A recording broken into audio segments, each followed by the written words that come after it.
Hey everybody. Tonight I wanted to talk about a couple of epiphanies that I've had. These are bathroom epiphanies. I haven't made a video in this bathroom in a while. This is the first time I think I've made one, like with this shower curtain as my background. So keeping it super classy.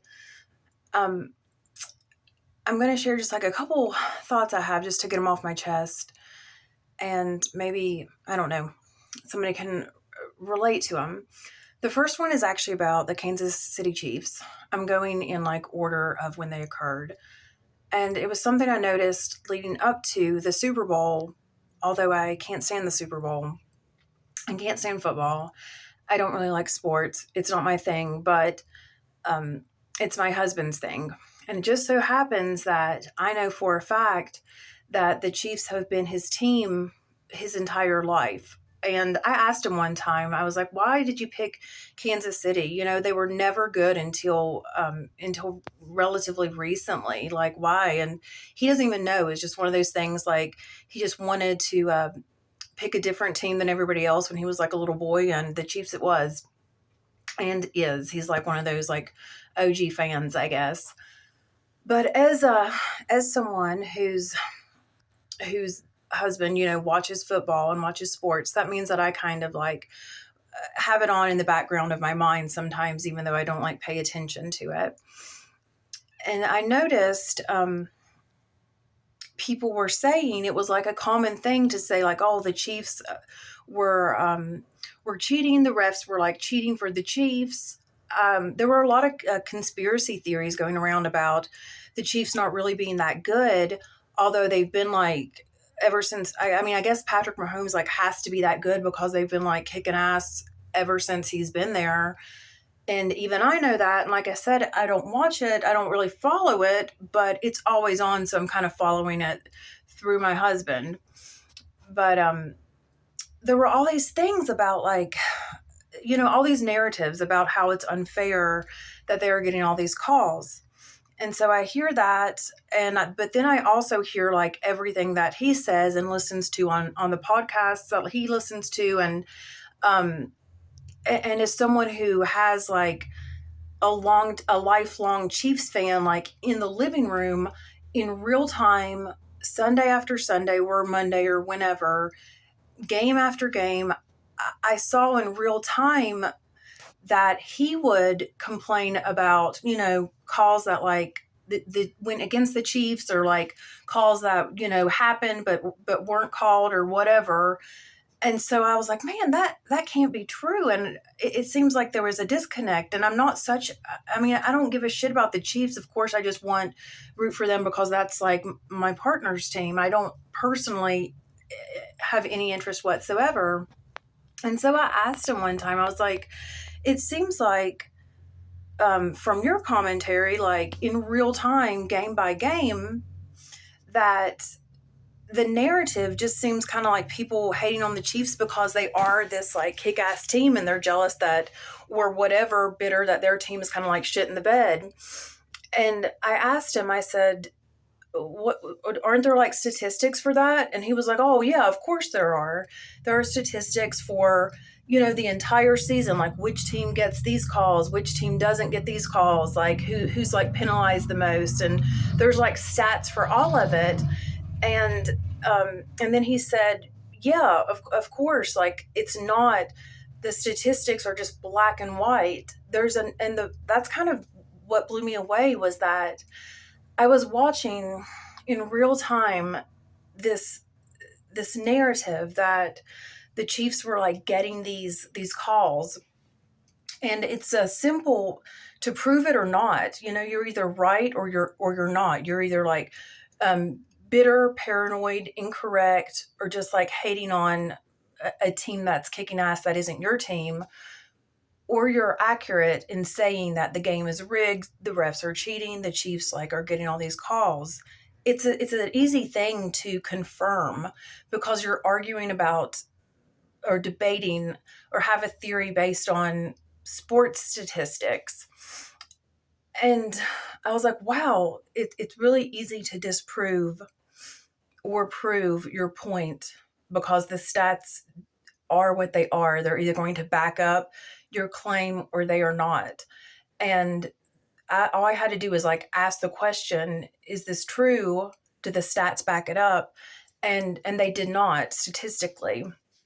The Chiefs weren't getting the calls that they said, and they were penalized in ways that they said they were not. So, and I'm like, wow, if I know that, why is that narrative still so prevalent?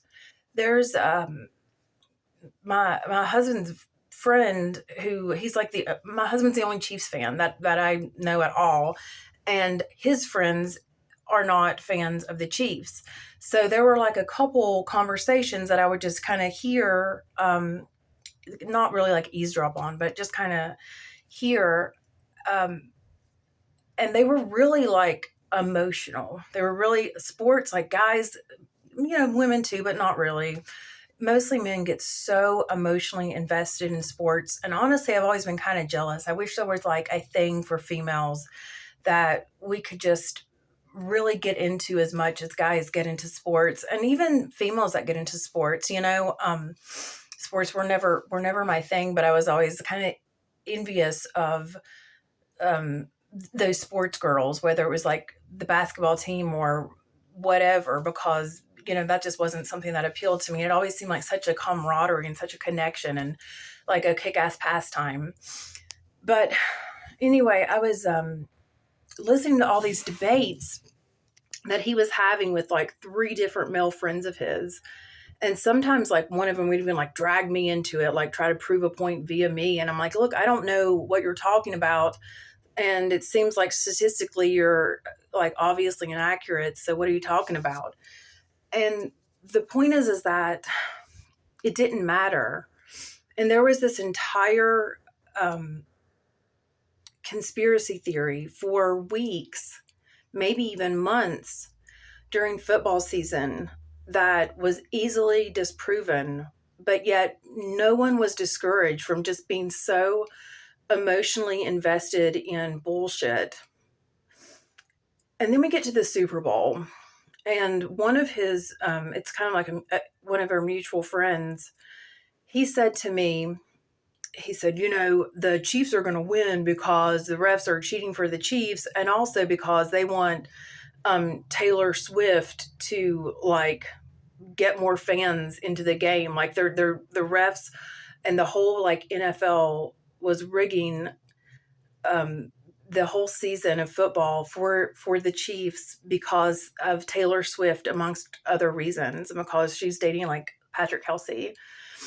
And up until the Super Bowl conclusion, that was one of the theories, was like Taylor Swift had any type of sway. And I was like, well, Taylor Swift fans, why would they care about Taylor Swift fans? There's never going to be a huge market of crossover fans of Taylor Swift's that then get into the NFL because of her. It doesn't make any sense. And he was like, well, she's just such a big star. People are going to watch it because she's there. And I was like, okay. And then they lost like epically. And I wondered, and I have never heard a single male friend of his talk about it anymore after that. And I've wondered if people that were so emotionally invested in this conspiracy theory lie that the NFL, the entire season was rigged, because it seems pretty obvious if that was the case, it would have been rigged throughout so they could have like this epic, never been done in the history of the sport, three-time back-to-back winners of the Super Bowl. It's like never been done. That was the big deal. And I guess I wanted to bring that up because one of the good things about being kind of introverted and observant of people is that I've kind of, as I've started to really consciously get to know, or try to get to know myself, and actually have some forward momentum from a place of like emotional stability and self-love in my life, I've kind of used culture and people I know and celebrities and just the whole thing, the entire like zeitgeist that is humanity within my stratosphere of consciousness. I've tried to use just human behavior as like examples of what to do and what not to do, and kind of like learn from, secondhand mistakes. And I'm like, it was just like the Courtney Love thing too. I really want to stop and ask myself, like, I don't want to just be so emotionally charged. I'm like a fuse. And anytime somebody says a word, a concept, an idea, I just explode into a narrative, into a state of being that is just like frantically. And it's never a good state. We never get riled up for positive things. We never just want to spread so much love. I guess kind of the hippie movement did in a way. And who knows though? That was like, obviously I wasn't alive in the late 60s. And look at all this, but still yet, okay, there were the hippies, but look at all the shit going on. My God, where were they like leading up? Anyway, we never get riled up for love, peace, understanding, unity. It's always some bullshit, honestly, easily disproven, divisive nothing. All of it is just like a bunch of nothing, but yet the emotions are so strong.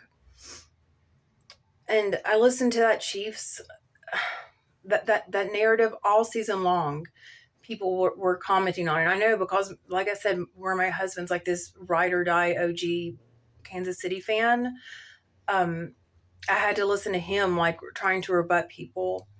And sometimes, the answer isn't an emotional answer, and it's easily proven through just asking a question. There's so much, even just you can do a simple Google search, and Google's not, an objective source as it turns out, but still you can kind of find out like, hey, what am I talking about here? Why do I really feel this way? And so I'm really trying not to get just lost in the momentum of whatever.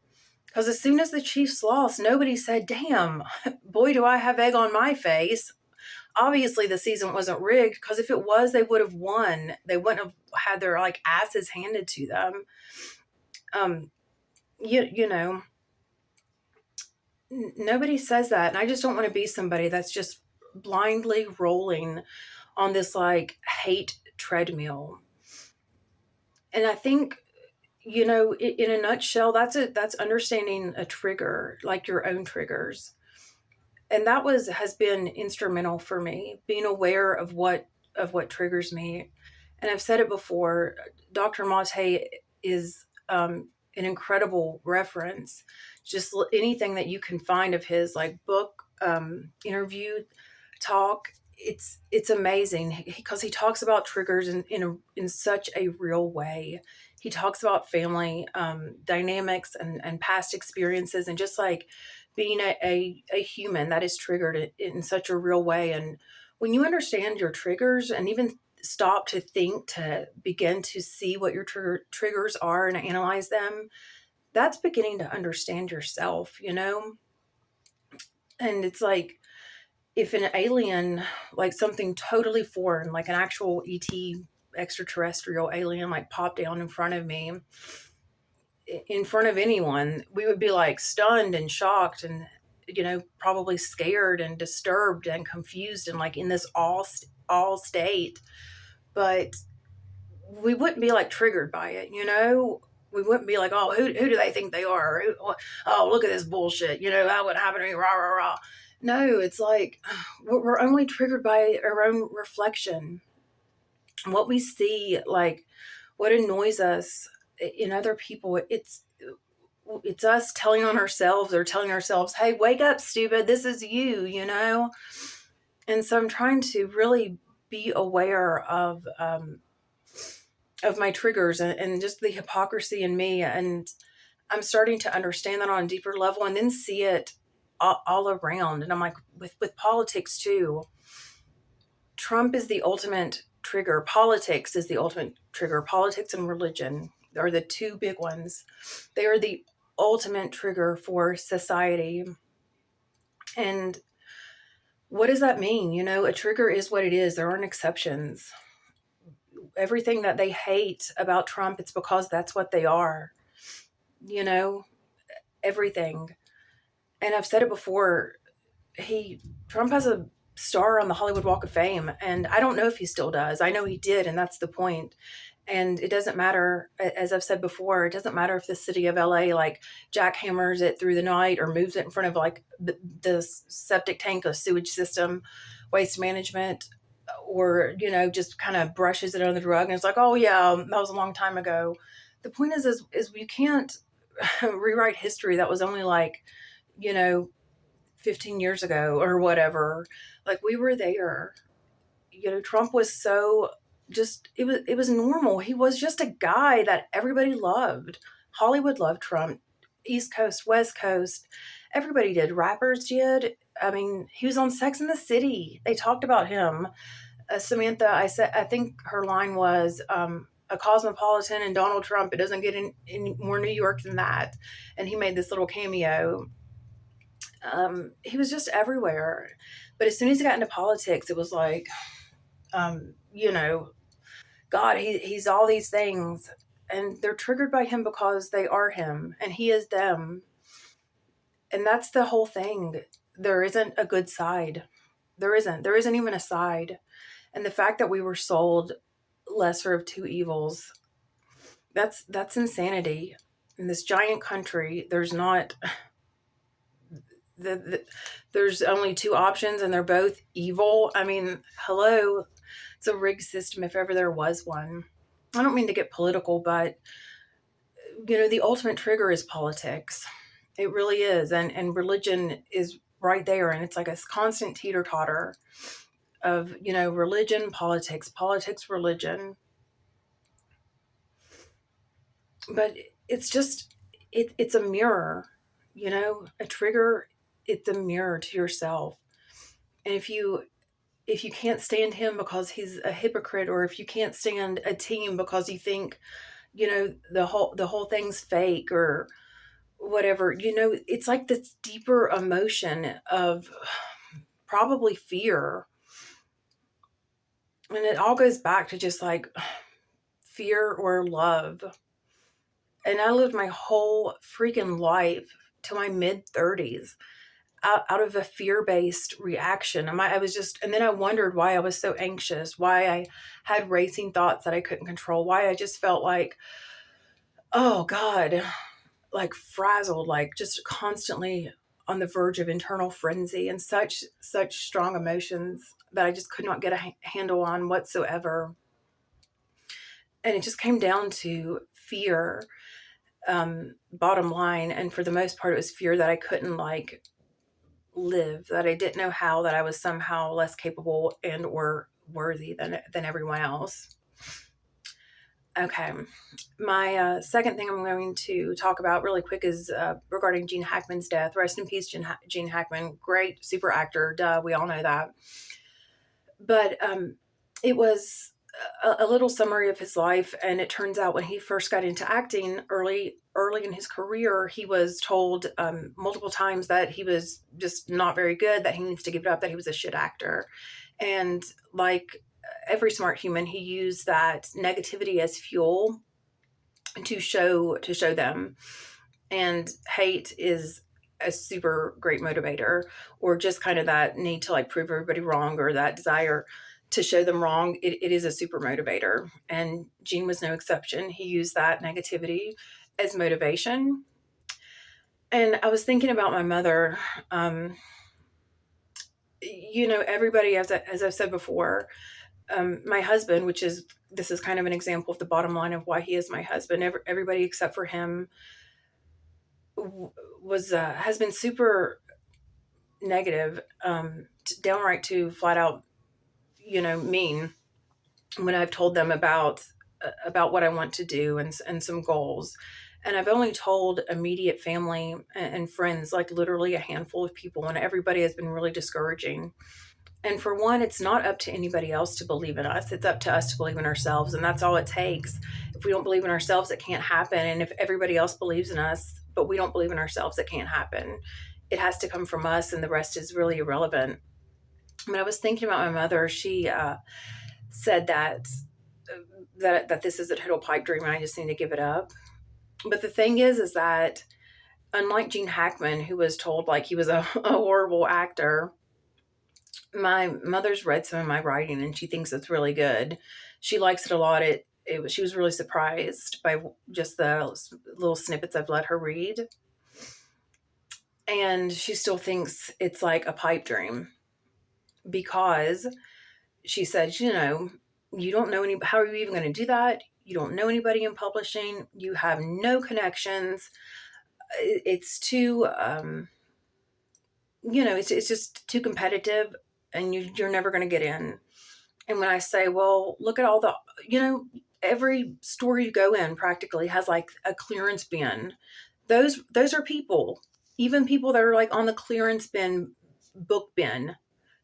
Those books are written by people, and not all of them had connections, within the New York City publishing scene. Not everybody did.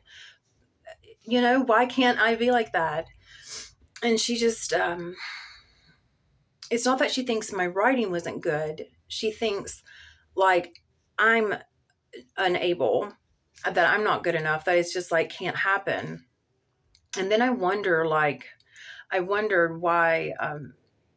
I felt unable and incapable. And I look around, I'm like, how could I not? How could I have ever felt worthy?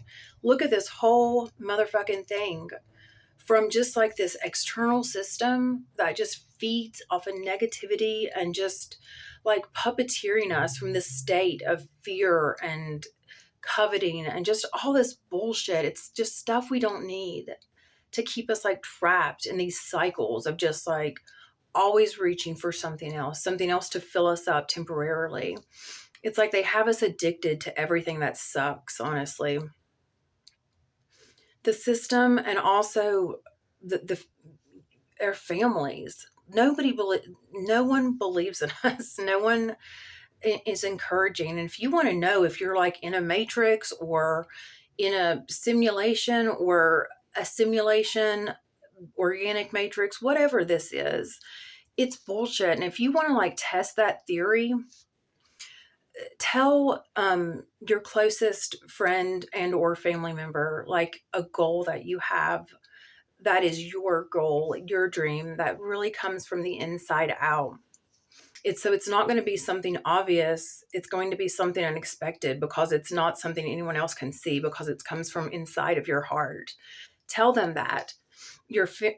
A close friend or family member, tell them something that you want to do, whether it's like quit your job or get another job that doesn't seem like, whatever the obvious thing is, it's going to come from your heart and it's going to be beyond true to you, but invisible to everybody else, because it's up to you to bring your dreams outside of yourself.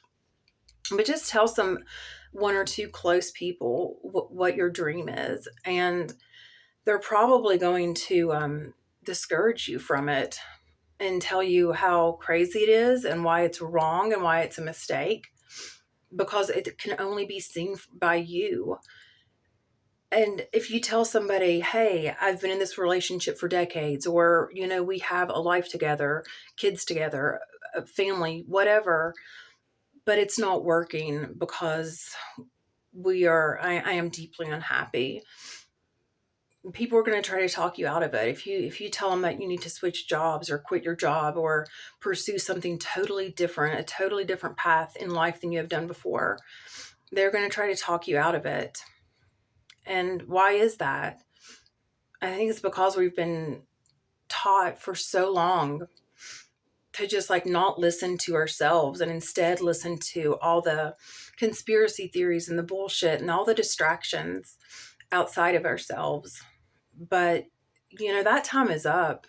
It's up for a lot of us. It just takes, these are multi-generational patterns that have been instilled in us.